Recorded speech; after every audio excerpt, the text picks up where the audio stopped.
Vamos a continuar con el estudio del Evangelio de Mateo. Más que el Evangelio de Mateo es el estudio de la vida de Cristo, ¿no? Porque así como estamos leyendo Mateo, a veces también repasamos un poco de Juan, un poco de Lucas. Pero bueno, para elegir uno en particular elegimos Mateo. Vamos a ir al capítulo 15.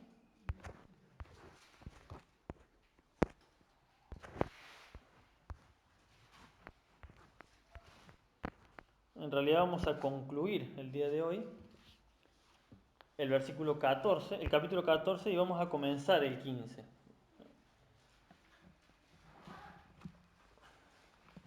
Si ahora nos vamos a dar cuenta cuando leamos, ¿no? Pero si prestamos atención nos vamos a dar cuenta de que todavía sigue el mismo hilo de lo que venimos viendo desde la historia de Juan el Bautista cuando fue decapitado, ¿no? Desde aquel momento ahí como que empezó otro hilo más. Recordemos que Mateo es muy lineal, ¿no? Es históricamente muy exacto en cómo sucedieron, en qué orden sucedieron las cosas. Por ahí en los otros evangelios, en Marco, en Lucas y en Juan, no está tan exacto cronológicamente, pero dicen los eruditos bíblicos que Mateo es el más exacto, ¿no? En el orden en el cual pasaron las cosas. Y nos damos cuenta porque vimos que cuando el Señor Jesús le advierten de que habían matado a Juan el Bautista, el Señor, ¿qué hizo? Se fue de esa tierra, ¿sí?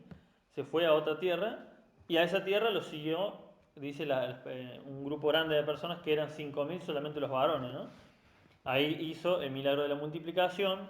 Vimos también que lo quisieron coronar como rey, y nuevamente tuvo que huir de esa zona, un poco más a los empujones con los discípulos, porque ellos también estaban en esa multitud creyendo que era el momento de coronarlo. Y se suben a la barca, cruzan el mar, y cuando están a mitad del mar pasa lo que conocemos como el momento en el cual el Señor camina sobre el agua, ¿no? Que estuvieron a punto ellos creían que estaban a punto de hundirse, y el Señor se les apareció andando sobre el agua. Y bueno, inmediatamente después de eso vemos en Mateo 14:31 dice, entonces los que estaban en la barca vinieron y le adoraron, diciendo, verdaderamente eres el Hijo de Dios. Así concluía la última enseñanza que tuvimos, ¿no?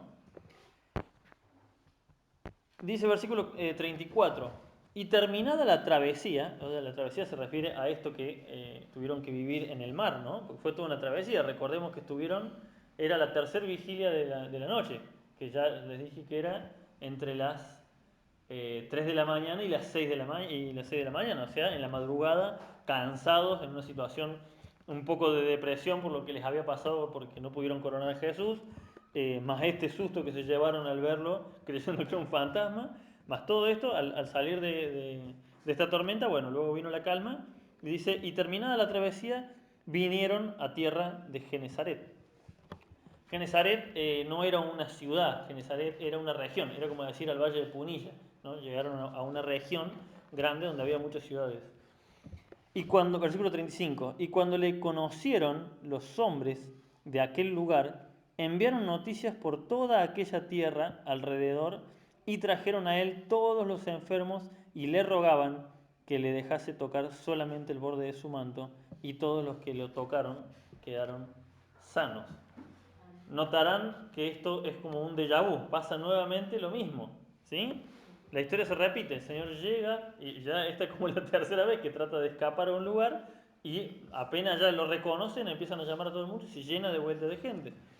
Esto ya pasó varias veces, repite exactamente lo mismo, el mismo patrón, vuelve a pasar, pero ahora con un detalle muy interesante, que es esto que leemos de que la gente le rogaba al Señor Jesús porque lo deje tocar el borde de su manto. ¿A qué les recuerda esto? Exactamente, a la mujer que tenía, dice, el flujo de sangre. Eso lo vimos ya en el capítulo número 9. Si alguno se lo perdió, está en el canal de la iglesia.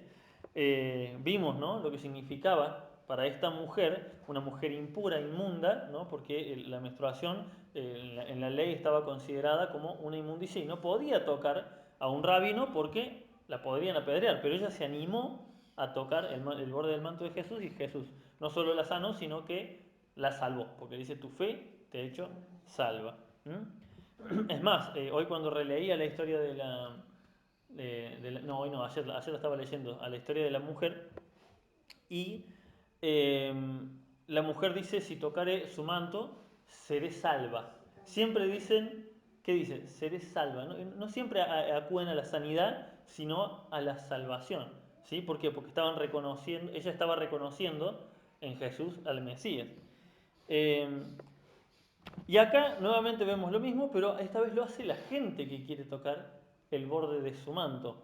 ¿Pero por qué? ¿Saben qué significa esto del borde de su manto? Esto no lo vimos muy en profundidad en la enseñanza de la mujer, pero acá lo vamos a ver. Porque esta gente estaba haciendo lo que la mujer cananea ya hizo antes, que es reconocerlo como Mesías. Tocar el borde del manto era reconocerlo como Mesías. ¿En base a qué? En base a Malaquías, capítulo 4, versículo 2.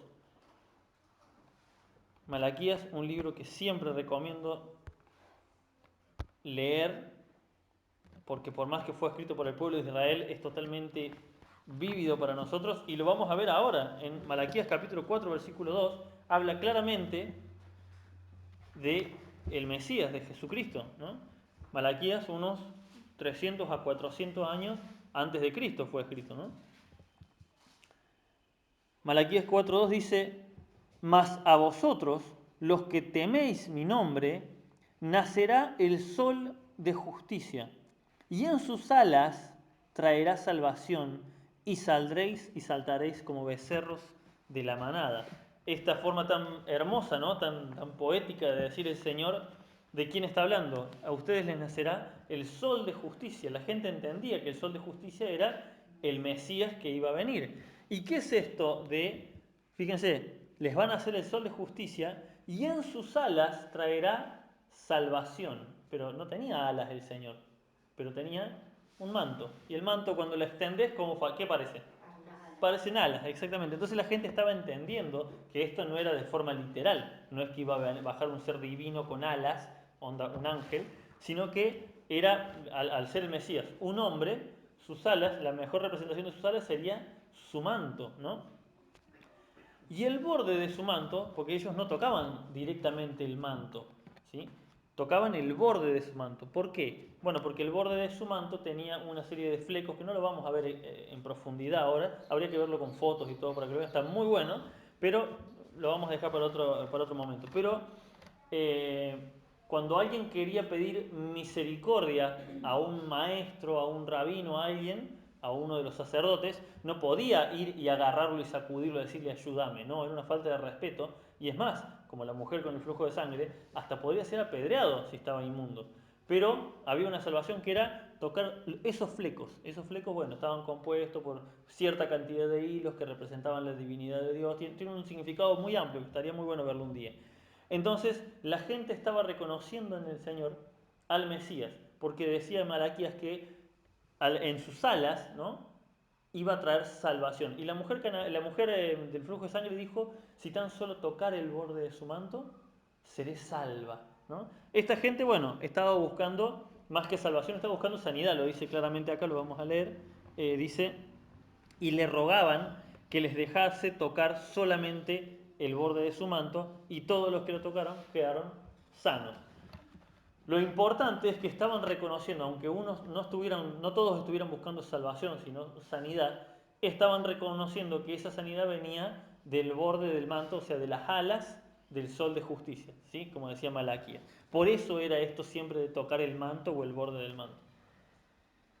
¿Y esto qué nos dice? Bueno, la fe de esta gente todavía estaba incompleta. Como cuando nosotros recién llegamos y todavía tenemos menos de un año, 2 años en la iglesia, nuestra fe está incompleta porque todavía nos falta conocer pasajes bíblicos, entender cómo son las cosas, pero aunque esa fe esté incompleta y tenía muchos errores doctrinales de esta gente, esa fe estaba apuntada hacia Jesús. Y eso era lo único que importaba. ¿Por qué eran sanos a pesar de su fe incompleta? Porque su fe estaba dirigida hacia Jesús. ¿Sí? ¿Se entiende? Es mucho mejor tener una fe incompleta dirigida hacia Jesús que la fe esté apuntada hacia un lugar incorrecto. El Señor con el tiempo a sus hijos los va perfeccionando. Al pasar de los años va enseñándonos, vamos aprendiendo, entendiendo ciertas cosas que Dios no obra de acuerdo a nuestros caprichos, que Él nos sana porque es su voluntad, que Él nos da o nos provee materialmente porque de acuerdo a lo que Él quiere darnos. Eso lo va aprendiendo con el tiempo. Pero en este momento esta gente, toda su fe estaba puesta en que este es el Mesías. ¿Y el Señor qué hizo? Respaldó esa fe. ¿Sí? ¿Se acuerdan que vimos lo de Pedro cuando caminó sobre el agua? Lo mismo. Fue algo como muy espontáneo, muy arrebatado. Bueno, si sos vos, yo quiero caminar sobre el agua también. ¿Y el Señor qué hizo? Respaldó esa fe. Era una fe dirigida hacia Él, aunque fuera incompleta, aunque fuera no del todo correcta, lo importante es que apuntemos siempre a Cristo y el Señor nos va a ir enseñando de a poco en su camino cuál es la forma correcta de adorar. ¿Amén? Bien, quise concluir rápidamente el capítulo 14 porque me pareció que no daba para extender toda una reunión con esto, pero para que podamos seguir continuando con el estudio, ¿no? Capítulo 15. El capítulo 15 comienza con un título que dice lo que contamina al hombre. Ese sería el título de esta enseñanza. Vamos a leer desde el versículo 1 al 2. Dice, entonces, fíjense esta palabra entonces, ¿qué significa entonces? Que fue inmediatamente después, ¿sí? O sea, recordemos lo que acabamos de ver, pasó lo del mar, llegan a la orilla, lo atosigan de gente de vuelta, ¿sí? Recordemos que está dividido en capítulos para que encontremos dónde están ubicadas las cosas, pero la historia sigue, es la misma historia. Todavía estaba ahí el Señor sanando gente entre medio de la multitud, apenas se bajó del barco, de la barca, y dice el versículo 1 del capítulo 15, entonces se acercaron a Jesús ciertos escribas y fariseos de Jerusalén, diciendo, ¿por qué tus discípulos quebrantan la tradición de los ancianos? ¿Por qué no se lavan las manos cuando comen pan? Fíjense esto qué interesante. Cuando nosotros pensamos, yo les digo, ¿cuál fue la obra de Cristo? La obra de Cristo fue morir en la cruz por nuestros pecados, ¿sí? Nos quedamos muchas veces con esa visión limitada, pero la obra de Cristo fue más que la muerte en la cruz. La obra de Cristo fue una vida de santidad, ¿sí? Fue la paciencia y el amor que tuvo que tener con esas multitudes que lo atosigaban, ¿ah? Las enseñanzas que brindó y, muy importante, las tentaciones que soportó. Todo eso es parte de la obra de Cristo, no solamente la parte de la cruz, porque si no hubiese venido al mundo en forma de hombre, moría en la cruz y ya estaba. Pero no, fue una vida de santidad para demostrarnos que se puede vivir en santidad. Para poder vencer al pecado y mostrarnos que sí podía. No es que como Adán no pudo, estando sin pecado Adán, cayó en pecado, no es que como Adán no pudo, nadie iba a poder. No, el Hijo de Dios se hizo hombre para mostrarnos que sí se podía y ya vimos que las tentaciones de Jesús fueron infinitamente peores que las de Adán y aún así todas las soportó. ¿Sí? Esa es la obra de Cristo. Como no encontraron nada en todo este tiempo los fariseos, cómo atacar a Jesús, fíjense acá, ¿qué tienen que hacer? Tentarlo con algo. Siempre estaban buscando tentarlo con algo, molestarlo, ¿sí? Y esto era parte de la obra que tenía que soportar Cristo, no solamente el dolor en la cruz. Y yo hoy pensaba en esto, ¿no? Digo, si el Señor hubiese venido solamente a morir en la cruz y no hubiese hecho nada más, ¿habría tenido la fuerza para soportar todo lo que soportó en la cruz? Yo no sé. Cuando vemos todas las tentaciones y el cansancio y todo lo que tuvo que soportar durante sus 3 años de ministerio, claramente eso lo fue fortaleciendo espiritualmente para al llegar a la cruz tener el valor y la fuerza, ¿sí? Porque por más que era Dios, estaba en un cuerpo humano. Necesitó los 40 los 40 días de ayuno para fortalecerse en el Señor, para empezar su ministerio, ¿sí? Necesitaba esos retiros con sus discípulos para poder estar en comunión con Dios y necesitó toda esta vida de pruebas, este tiempo de pruebas, ¿para qué? Para que al llegar a la cruz tuviera ya la fuerza necesaria para cosas. Muchas veces sentimos que las pruebas son muy duras, pero en realidad todas nuestras pruebas son eso, son una prueba que nos va fortaleciendo para el día de mañana poder enfrentar aquella prueba que el Señor nos ponga que sea verdaderamente grande. Entonces, como los fariseos no encontraban nada con qué atacar a Jesús, ¿qué hicieron? Atacaron a sus discípulos. Pero no es que atacaron a sus discípulos, lo estaban atacando a él por medio de sus discípulos, porque le decían, ¿por qué tus discípulos hacen esto? ¿Qué le estaban diciendo? sos un mal maestro. ¿Sí? Como no podían encontrarle un pecado, le estaban diciendo, vos sos un pésimo maestro. Imagínense alguien que se dedica exclusivamente a enseñar matemática y sus alumnos no tienen idea de suma, de resta, de multiplicación, no saben las tablas. ¿Qué vas a pensar? Sos un mal maestro. No puede ser que tus alumnos lleven 3 4 años con vos y todavía no sepan las tablas. Hay un problema, sos un mal maestro. Entonces, ¿qué le estaban diciendo? Lo estaban atacando a él por medio de lo que hacían sus discípulos. Pero ni siquiera lo atacaron con algo de la Biblia. Fíjense que lo atacaron con qué? Dice con la tradición de los ancianos. ¿Por qué tus discípulos quebrantan la ley, dice? ¿Quebrantan la palabra de Dios? No.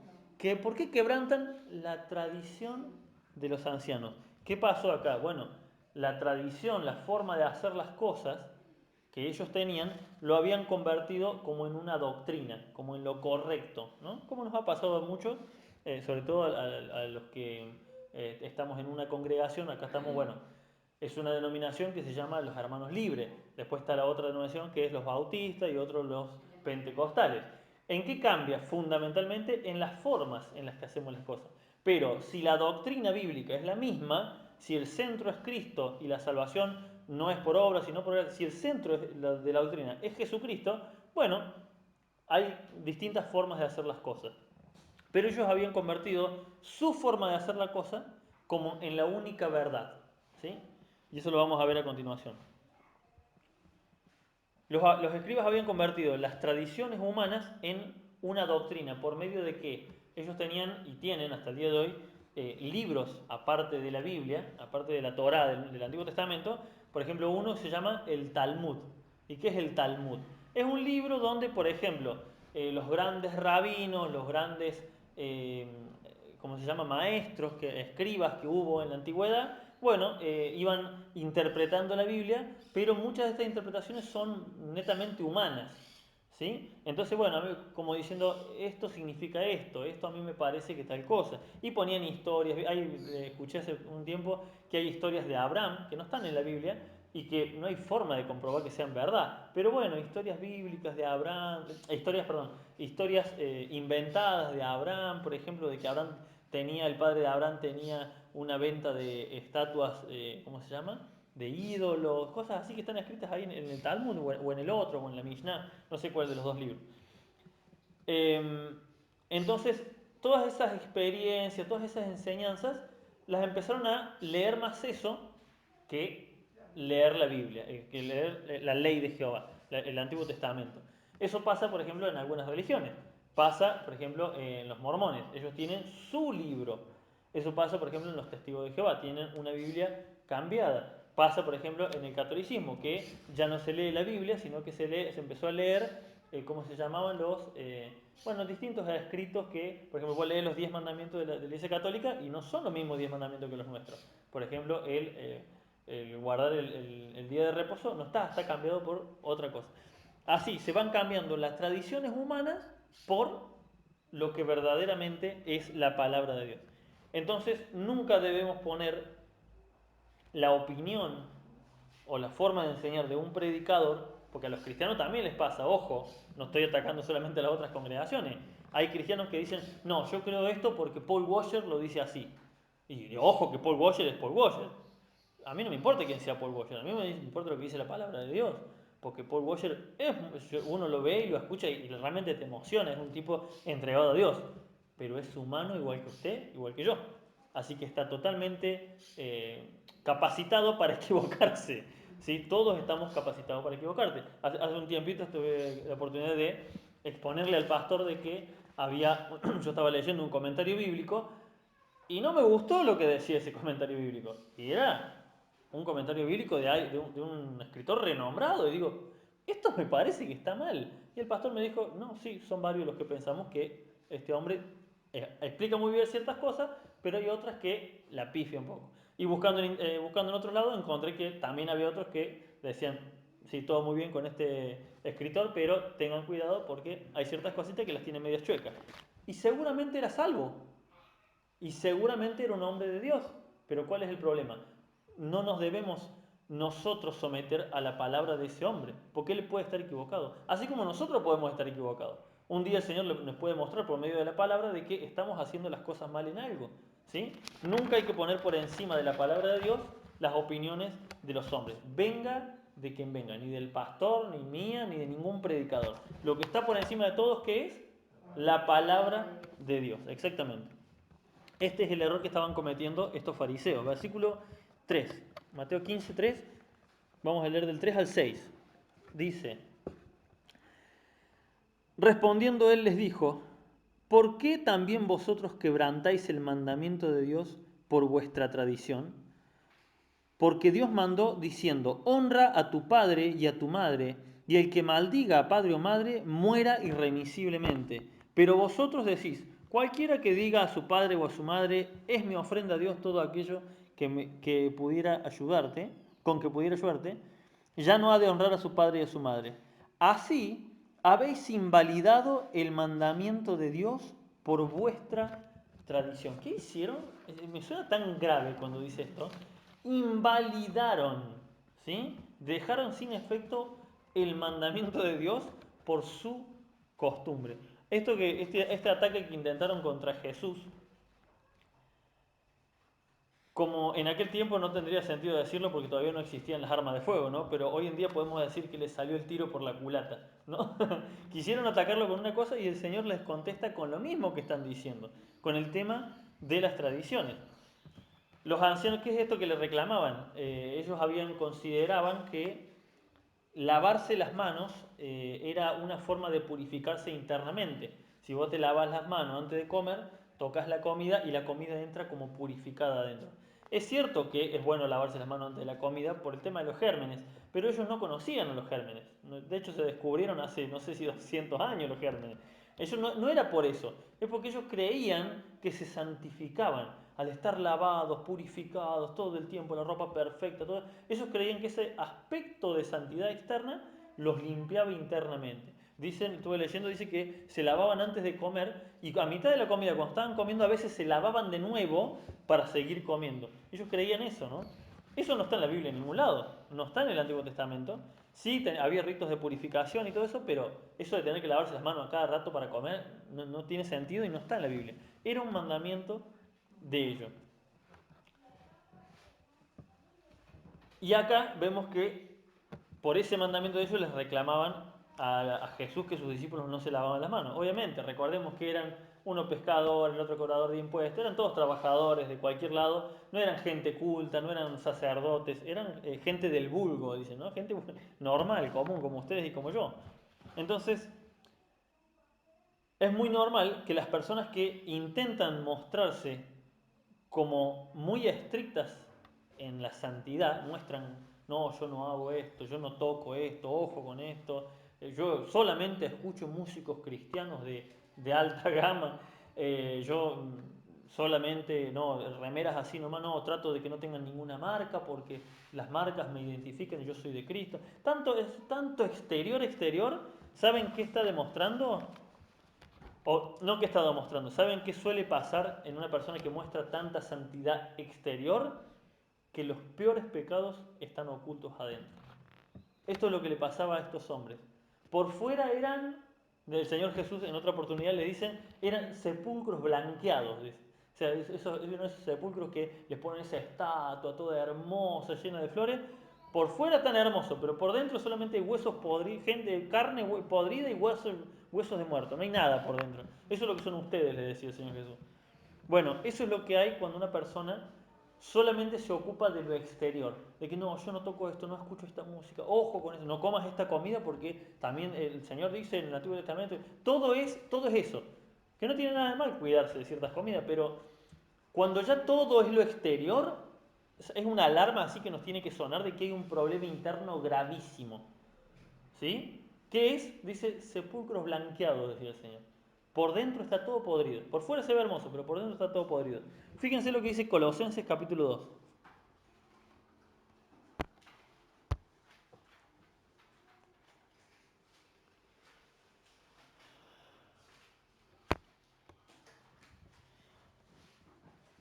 Colosenses capítulo 2, versículo 20 al 23. Escuchen esto, dice, ¿Lo tienen?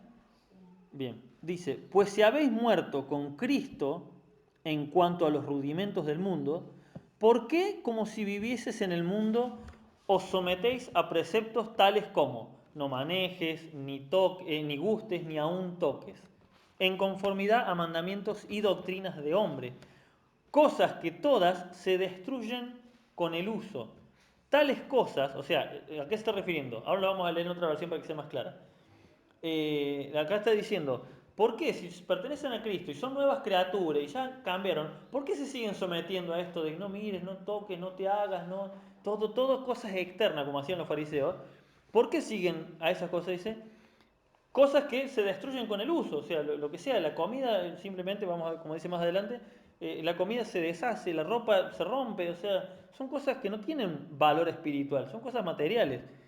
Dice, tales cosas, o sea, como quien dice, hacerse santo por fuera, tales cosas tienen a la verdad cierta reputación de sabiduría en culto voluntario, en humildad y en duro trato del cuerpo, pero no tiene ningún valor contra los apetitos de la carne. Lo vamos a leer en una versión más simple, lo voy a leer en la Nueva Traducción Viviente. Dice, ustedes han muerto con Cristo y Él los ha rescatado de los poderes espirituales de este mundo.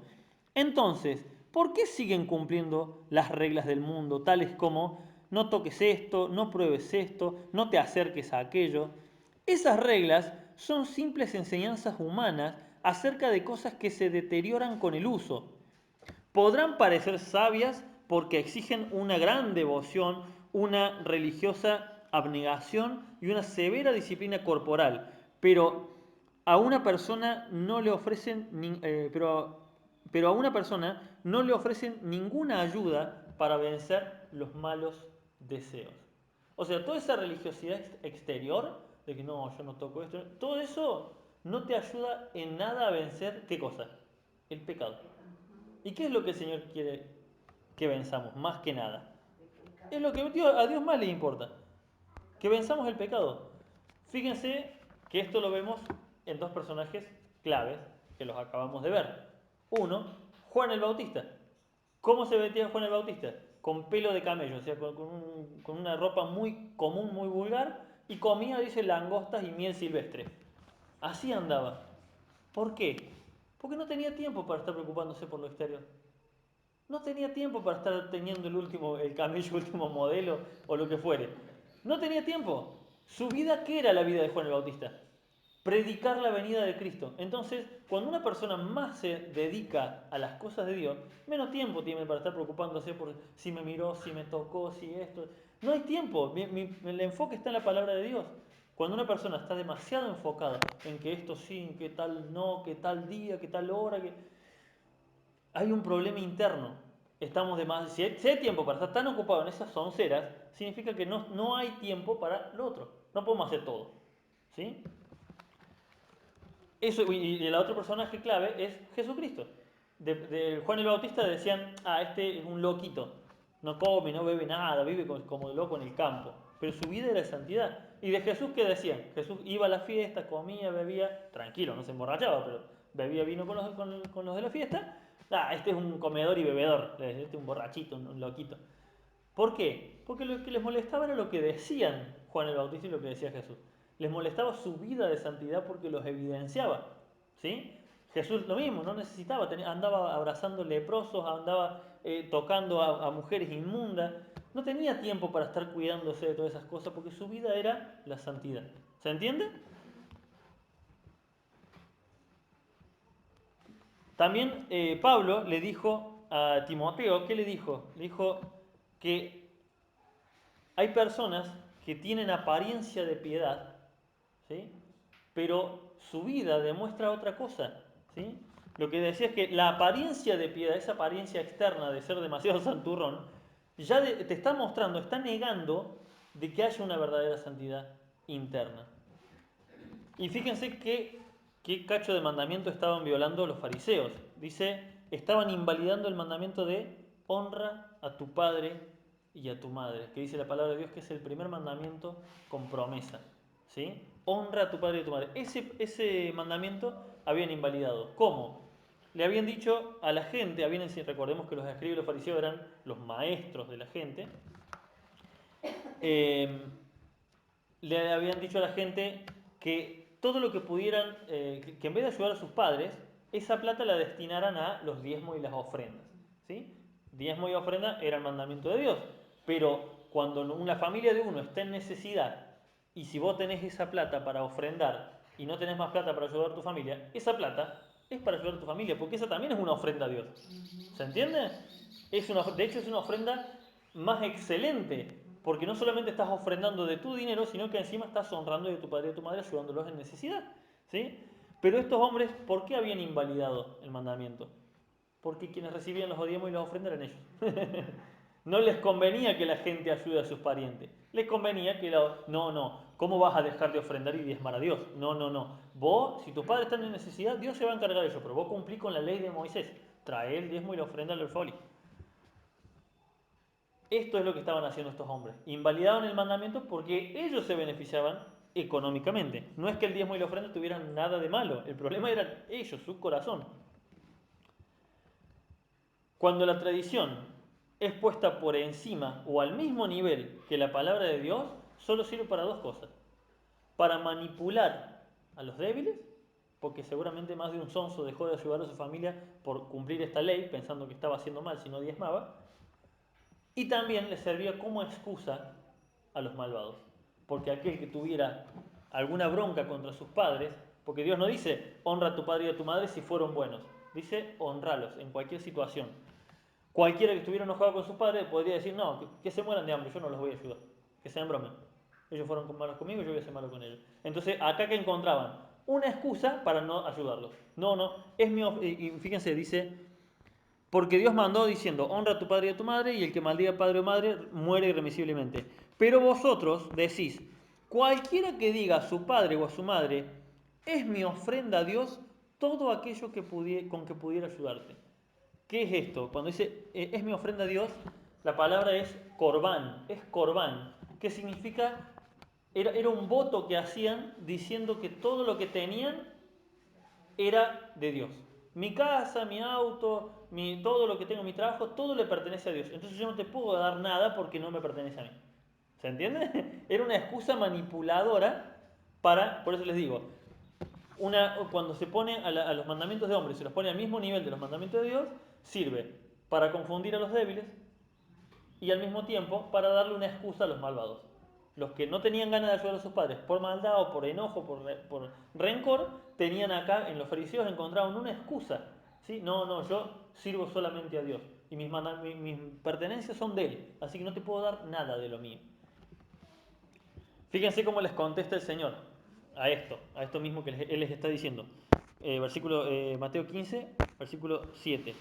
Dice, hipócritas, bien profetizó de vosotros Isaías cuando dijo, este pueblo de labios me honra, mas su corazón está lejos de mí, pues en vano me honran, enseñando como doctrinas mandamientos de hombres. Isaías escribió eso varios siglos, varios cientos de años antes de Jesucristo. Hipócritas, les dijo. Esta palabra hipócritas significa literalmente actores. Significa actores. ¿Sí? Estaban actuando. También significa simular, simulador. Estaban siendo hipócritas por eso. ¿Qué hace un actor? Un actor tiene que interpretar a una persona con hambre, entonces agarra y empieza a hacer toda la gesticulación de que le duele la panza, de que está débil. Eso hace un actor, pero está actuando, capaz que está bien alimentado. Bien, esto le estaba diciendo el Señor, ustedes son actores, porque la actuación no existe ahora solamente en el cine, existía en los teatros antiguos, la actuación existe hace muchísimo tiempo. Esto le dice, creo que la palabra era jupócritos, ¿no? ¿Qué significa eso?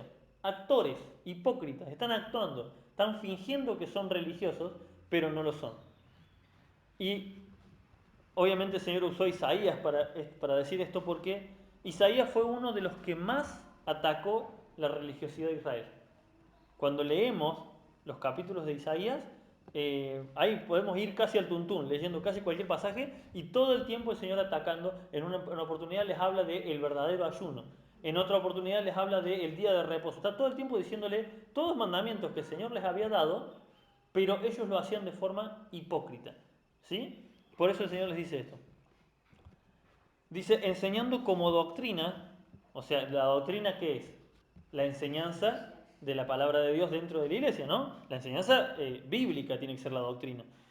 Y dice, enseñando como si fuera la palabra de Dios, enseñando como doctrina, mandamientos de hombres. Esta advertencia era tanto válida para Isaías, el tiempo de Isaías, como para los fariseos, como para hoy en día, porque hoy en día también pasa. ¿Sí? Hoy en día pasa mucho dentro de la iglesia evangélica o de ciertas congregaciones evangélicas el terminar sometiéndose a la voluntad del hombre, ¿sí? A que el pastor dice tal cosa, como dije al principio, sea el pastor, sea Paul Washer, sea John MacArthur, no me importa. No voy a someterme a la voluntad del hombre por encima de lo que el Señor me está diciendo a mí a través de su palabra. Por eso es importante que conozcamos su palabra. ¿Sí? Así fue sometida durante cientos de años, casi 1000 años, estuvo sometido toda aquella zona del viejo mundo, todo lo que sería Europa, Asia, toda aquella zona estuvo sometido a la Inquisición de la Iglesia Católica, sometiéndose a qué, y pasaron cientos de años, sometidos a mandatos de hombre. ¿Por qué? Porque no tenían Biblia, no sabían leer, estaba prohibido traducir la Biblia, tenían las Biblias encadenadas para que no las agarren, ¿sí? Y fue apenas hace 500 años que se empezó a traducir al inglés, al alemán, al español, ¿sí? Entonces, que durante cientos de años la gente, el cura decía, bueno, no, vos si no venís acá y te arrodillás en la entrada de la puerta, te vas al infierno. Y venía la gente y se arrodillaba en la puerta porque tenía miedo de irse al infierno. Y el cura decía, no, para que tu pariente que se murió se vaya del limbo, se inventaron el limbo, ¿cómo era? El purgatorio, se vaya al cielo, vos tenés que poner tanta plata en el ofrendero para que pase menos años en el... Bueno, todo eso en el purgatorio. Todo eso fueron inventos de hombre y así fueron inventando la doctrina de la Virgen María, la doctrina de los santos. Todo eso son invenciones de hombre que no están en la Biblia en ningún lado. ¿Qué pasó? Al no tener la palabra de Dios para confirmar, por eso cuando aparece Martín Lutero, ¿qué hace? Empieza a darse cuenta, che, pero esto está mal, che, pero esto está mal, che, pero esto que estamos haciendo está mal, y lo empiezan a perseguir, lo quieren matar, ¿sí? Bien, esto es lo que querían hacer con el Señor Jesús, porque la gente en aquel tiempo, la mayoría no sabía leer, solamente se guiaba por lo que decían los maestros de la ley, que eran, ¿quiénes? Los escribas y los fariseos. Y si ellos decían que te tenías que lavar las manos porque si no te iba a entrar pecado adentro, la gente creía eso, es lo que la gente creía, al no tener la palabra, al no leer la palabra de Dios, no conocerla. Así que tengamos mucho ojo con prestar demasiada atención a los hombres y enfoquémonos en lo que dice la palabra de Dios. Versículo 10 al 14.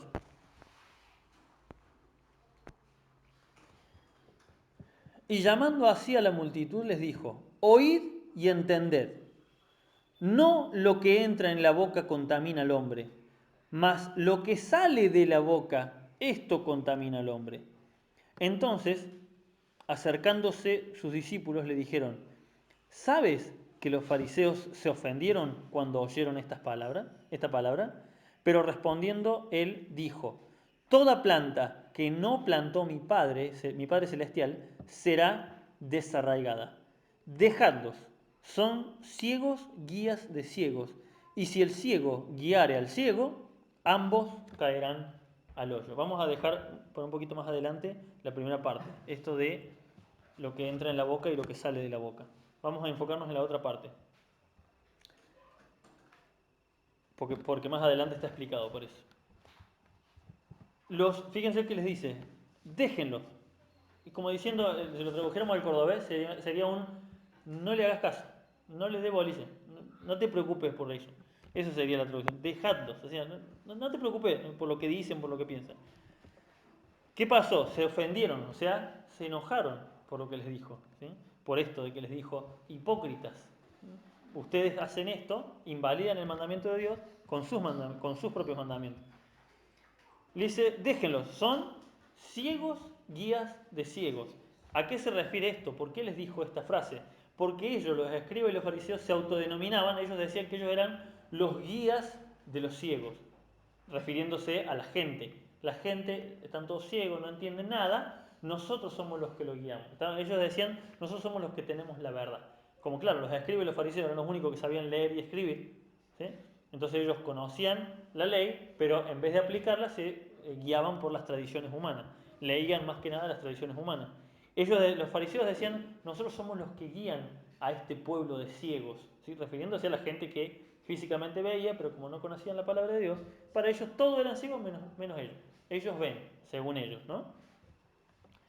Como dice el Señor en Apocalipsis, ¿no? A una de las iglesias dice, tú eres un desventurado, pobre, ciego y desnudo. ¿Por qué? Porque ellos creían que veían bien las cosas y estaban haciendo todo mal. Bueno, así en esa condición estaban los fariseos. Ellos decían ser guías de ciegos, pero el Señor les hace esta frase que es una frase un poco burlona de lo que ellos mismos decían de ellos mismos. Ellos decían, nosotros somos los guías de los ciegos. El Señor les decía, ustedes son ciegos guías de ciegos. Y si un ciego guía a otro ciego, ¿qué va a pasar? Ahora no hay hoyos en la calle, pero los va a terminar atropellando un auto en la actualidad, para que lo entendamos. Si un guía, un ciego ayuda a cruzar el semáforo a otro ciego, van a terminar los dos aplastados. ¿Sí? Para que se entienda en nuestra idiosincrasia. Bien, ellos se consideraban los dueños de la verdad. Pero, ¿quién es la verdad? Jesucristo es Jesucristo es la verdad. Yo soy el camino, la verdad y la vida. Entonces, si Jesucristo es la verdad, ¿nosotros qué somos de la verdad? ¿Podemos ser los dueños de la verdad? No, somos discípulos de la verdad. Uno no puede ser dueño de la verdad. ¿Ves? Cuando decimos que alguien se cree dueño de la verdad, es porque se aferra a una forma de pensar y no le interesa que vos le mostres con datos, le mostres que está equivocado, no le importa, porque se cree dueño de la verdad. Bueno, nosotros, un cristiano, no puede considerarse dueño de la verdad, creer que ya se sabe la Biblia y que ya está. Por más que tenga todos los años en el cristianismo, por más que ya esté viejito y está desde chico en la iglesia, nunca te podés considerar dueño de la verdad. Somos discípulos de la verdad. O sea, ¿qué hace un discípulo? Aprende. Nosotros tenemos que aprender de la palabra de Dios, porque dice el Señor, mi palabra es la verdad. ¿Sí? ¿Qué tenemos que hacer con la verdad? Aprender de ella, todos los días aprender. Siempre considerar, dice el apóstol Pablo, considerando a los demás como superiores a nosotros mismos. Un cristiano de verdad siempre se debe considerar a sí mismo incapaz, insuficiente, inferior. Nunca se puede un cristiano ponerse, no, yo ya sé. Porque dice, cuando el que cree que ya sabe, no sabe nada, dice la palabra de Dios. El que cree que ya sabe todo, sonaste. Ya llegaste al punto donde no entendiste nada. ¿Sí? Un cristiano debe verse así, siempre. Incapaz, inferior, humilde, sumiso. ¿Sí? Y no es una forma de tirarnos abajo, de decir soy una porquería. No, sino en el sentido de autocontrolar su propio ego, de decir, no, para. Puede, y esta frase yo siempre la repito, puede que sea yo el que esté equivocado. Porque cuando no tenemos esa frase dentro nuestro, sonamos. Hay muchos cristianos que están, porque está bien, les han enseñado de una forma, y cuando alguien les expone en la Biblia, no, pero mira, la Biblia dice esto, no, pero a mí el pastor me enseñó esto. A mí me lo enseñaron así, yo creo que es así, o como les decía al principio, tal pastor famoso, Paul Washer, John MacArthur, lo dice así que yo soy de ese pensamiento. No, uno tiene que ser del pensamiento de Cristo, no del pensamiento del pastor, de Gerardo, de Maico. El pensamiento de Cristo es el único que importa. ¿Se entiende? Versículo 13, leamos, dice, pero él les respondiendo, él dijo, toda planta que no plantó mi Padre Celestial será desarraigada. ¿Y cómo reconocemos a una planta que fue plantada por Dios? Por sus frutos. ¿Cómo vamos a conocer cuando un pastor es de Dios o cuando un hermano es de Dios? Por sus frutos los conoceréis. ¿Sí? Porque dice, toda planta que no da buen fruto, no dice que no dan fruto. Toda planta que no da buen fruto, porque hay plantas que dan a lo mejor unas manzanas y las probáis, son un asco, son incomibles, ¿no? Depende de la tierra donde están plantadas, de si están bien regadas. Bueno, la planta cuando no da buen fruto y pasan los años y le echan fertilizante y le cambian la tierra y la planta sigue dando frutos horribles, se pudren rápido, ¿qué hace? Se desecha la planta. Se saca, se la tira al fuego y chau, se le da lugar a otra planta que sí tenga ganas de funcionar bien. Eso pasa en el camino del Señor. Toda planta que no da buen fruto es cortada y es echada al fuego, dice el Señor. Bueno, estos escribas, por eso dice, dejadlos. No se preocupen por los malos predicadores, no se preocupen por los hermanos que hacen las cosas mal, no te preocupes por ellos, que son hermanos en Cristo, que deberían saber las cosas bien y las siguen haciendo mal, no te preocupes. Toda planta que no da buen fruto es echada y cortada a fuego. Dice, fuera. Acá el Señor dice, toda planta que no plantó mi Padre, o sea que hay plantas dentro de la iglesia, puede haber gente que está dentro de la iglesia, pero no pertenece a la iglesia de Cristo. Gente que o vino sola o se puso sola de pastor en alguna iglesia. Si la puso Dios, va a permanecer y va a dar buen fruto. Si Dios no la puso, eso tarde o temprano va a morir. Toda planta que no plantó mi Padre Celestial, será desarraigada o arrancada. ¿Sí? Sigamos, vamos a leer, ahora sí vamos a leer la explicación de la primera parte de lo que dijo el Señor. Ya terminamos, ¿eh? Un poquito largo hoy, pero bueno, si no tenía que dividirlo en dos, y iba a quedar una enseñanza muy corta y la otra mediana, entonces dije, bueno, meto todo en una sola y listo. Versículos 15 y 16. Respondiendo Pedro le dijo, explícanos esta parábola. Esta parábola se refiere a la que el Señor dijo de que lo que entra en la boca no contamina al hombre, sino lo que sale de la boca. Respondiendo Pedro le dijo, explícanos esta parábola. Jesús le dijo, ¿también vosotros sois aún sin entendimiento? ¿Todavía no entienden? Les dice. Esta respuesta que la vemos un poquito enfadada del Señor Jesús es entendible. ¿Por qué? Porque el Señor ya les había explicado las parábolas. El Señor ya les había enseñado cómo se debían interpretar las parábolas, ¿sí? ¿Se acuerdan? Les dio la parábola del sembrador, que era complicada, y se las tuvo que explicar. Esa era complicada. Les dio la parábola del trigo y la cizaña, que era complicada, y bueno, se las tuvo que explicar. Pero luego le dio un par de parábolas más y el Señor les dijo, ¿entendieron? Sí, bien, eran parábolas más simples las otras. Esta parábola que acaba de decir es bastante simple de entender, a diferencia de la del sembrador, que era más complicada, más compleja. Esta era simple. Si estaban hablando de la comida, ¿sí? Vamos a ver a continuación que la explicación del Señor da a entender que debieron haber entendido esta parábola, no era tan complicada. Medio como que no se comieron mucho la cabeza. Dice, versículo 17, ¿no entendéis que todo lo que entra en la boca va al vientre y es echado en la letrina? ¿Por qué lo que entra en la boca? Porque los fariseos lo estaban criticando porque no se lavaban las manos antes de comer, ¿sí? Entonces, claramente acá está hablando de la comida, ¿sí? La parábola es simple. Todo lo que entra en la boca va al vientre, o sea, al estómago, y de ahí dice es echado al inodoro, ¿sí? Versículo 18 en adelante. Pero lo que sale de la boca, del corazón sale. Y acá ya no está hablando de la comida, ¿sí? Lo que sale de la boca, lo único que sale de nuestra boca es saliva y cuando estamos descompuestos vómito. Pero no se está refiriendo a lo físico acá. Ahora pasó a lo espiritual. Pero lo que sale de la boca, o sea, ¿qué cosa sale de la boca? Las palabras que decimos, las cosas que decimos.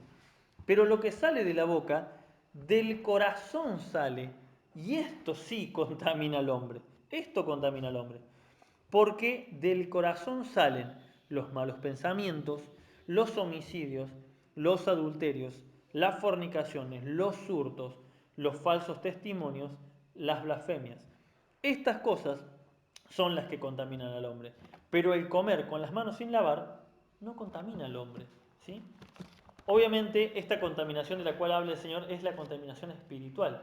El comer con las manos sin lavar no contamina al hombre interno, al espíritu. Obviamente que si estuvimos manejando químicos o lavando el baño y no nos lavamos bien la mano, y sí, nos vamos a contaminar físicamente. Pero acá está hablando de lo espiritual, ¿sí? Porque esto es lo que creían los fariseos, que ellos como comían con las manos lavadas, eso los purificaba por dentro, ¿sí? Bien, fíjense lo que dice el Señor Jesús. Pero lo que sale de la boca, del corazón del hombre sale, y esto contamina al hombre, dice el versículo 18. En Proverbios, Salomón dice una frase muy conocida, por sobre toda cosa guardada, guarda tu corazón. Y esa palabra de guarda tu corazón significa cuida o significa vigila, tené cuidado de tu corazón. Y no se refiere también al músculo del corazón, se refiere a nuestros sentimientos, a nuestros pensamientos. El corazón se referían, los hebreos se referían al centro de la vida, al centro de los pensamientos buenos y malos, todo eso que tenemos por dentro, eso que somos nosotros, porque al fin y al cabo es lo que somos nosotros. A eso ellos le llamaban el corazón. Ellos creían que todos los pensamientos venían del corazón. Entonces Salomón dice, por sobre toda cosa guardada, Cuida tu corazón. Vigila lo que está pensando tu corazón. Tené cuidado con esas cosas que vienen a tu cabeza. Eso es lo que tenés que vigilar. Y Jeremías dice exactamente eso. Y Jeremías dice, engañoso es el corazón y perverso. ¿Sí? O sea, ¿por qué tenemos que tener cuidado de nuestros pensamientos? Porque el hombre es, el pensamiento del hombre, el corazón del hombre es engañoso y es perverso, es torcido. ¿Sí? Todos estos pecados que mencionó el Señor no nacen de la nada, ¿sí? No es que nosotros pecamos porque así me vino la tentación y lo hice. No, no. Por lo general todos los pecados son consecuencia de haberlos estado pensando, de haberlos estado maquinando. Como un hombre, un marido cristiano, con una familia que va a la iglesia hace años, que predica el Evangelio, que ha pasado, termina acostándose con su secretaria. Primero que nada, no tendría que haber tenido secretaria, en cuanto mucho tendría que haber tenido secretario, tendría que haber sido más prudente. Pero ha pasado de hombres muy entregados al Señor que por un pecado, una vez, una calentura, terminan arruinándose todo su ministerio, su vida, se divorcian. Un desastre. ¿Por qué? ¿De golpe se encontró con la secretaria así sin ropa y ya está y consumaron el acto enseguida? No. Fue una consecuencia del tiempo. Como les dije, primero que nada la prudencia. Si vos sos un hombre, no te vas a, si vos sos cristiano, un pastor, no te vas a poner de secretaria con quien estar sola a una mujer que no es tu mujer. Cuando mucho poner de secretaria es tu mujer, pero no a otra mujer. Así que ya de entrada la cosa está mal. Luego, ¿qué pasó? Alguna sonrisita, alguna mirada, alguna charla inapropiada que los dos dejaron pasar. Esas cositas van llevando a que se forme un vínculo y luego ya cuando ya el diablo directamente, ahí está la cama, abre la cama, así ya está. Porque ya no tiene nada que hacer, ya lo hicimos todos nosotros. ¿Por qué? Lo maquinamos, lo pensamos en nuestro corazón. Y empezamos a pensar, ¿cómo sería mi vida con esta mujer? ¿Y por qué me casé? Todos esos pensamientos son diabólicos, vienen del diablo. Son cosas que va maquinando nuestro corazón y que un día llegan al pecado, a consumar el pecado. Y pongo ese ejemplo, pero puede ser en cualquier otro caso. Hombres cristianos que también, cristianos o que iban a una iglesia, que en el trabajo vieron la oportunidad de quedarse con una plata que parecía sobrar y se quedaron, eran un par de miles. Y veían todos los cuadernos y parecía que esa plata sobraba. ¿De dónde es? No tengo idea. Nadie se va a dar cuenta, venga. No es que vio la plata, yo jamás vi plata y me dieron ganas de robarla, porque no estoy pensando en eso. Pero ¿qué había dentro del corazón de un cristiano que se quedó con algo que no era de él? Ya había avaricia, tal vez había envidia, había pensamientos de ver, mirá, aquel tiene más que yo, y todas estas cosas, y Señor, y en oración, Señor, ¿por qué no me das a mí como le das al otro? Lo bendecís cuando el otro es malo. Todos esos pensamientos son diabólicos. Y van generando en nosotros ¿qué? La tentación, la maquinación para llegar a ser. Entonces el día que el diablo pone ahí todo el fajo de billetes que parecen no ser de nadie, ese corazón ya está recontra preparado para ir a eso. Todos los pecados nacen de esta forma, por medio de nuestro pensamiento. Por eso tenemos que cuidar nuestro corazón. Cuando vienen esos pensamientos tenemos que liquidarlos, porque son los que van llevando de a poquito a que un día terminemos mal, terminemos en pecado. Y para terminar voy a dar dos ejemplos bíblicos de esto. Uno, José. ¿Por qué José, es una cosa que a mí me llama la atención, por qué José reacciona de esta forma tan fuerte ante la esposa de Potifar que lo quería llevar a la cama? Ya lo hablamos al tema, y la esposa y Potifar era un principal de los egipcios, así que su mujer no debe haber sido nada fea, porque ellos podían elegir a la que querían, así que seguramente su mujer debe haber sido muy bella, pero José parece que no le interesó ni lo más mínimo. Ni lo más mínimo. Es más, cuando ella lo agarra la ropa, José se saca la ropa y sale corriendo, no le importó nada. No le importó nada, salió corriendo de la tentación. ¿Por qué? Porque no estaba pensando en eso. Porque si él hubiese estado maquinando con la esposa de Potifar, tal vez habría sido otra la historia. Pero en su vida estaba Dios. Y él servía a Potifar como si sirviera a Dios. Él hacía todo lo que hacía cuando iba a la cárcel, cuando lo mandaron a la cárcel, ahí adentro servía como si sirviera a Dios.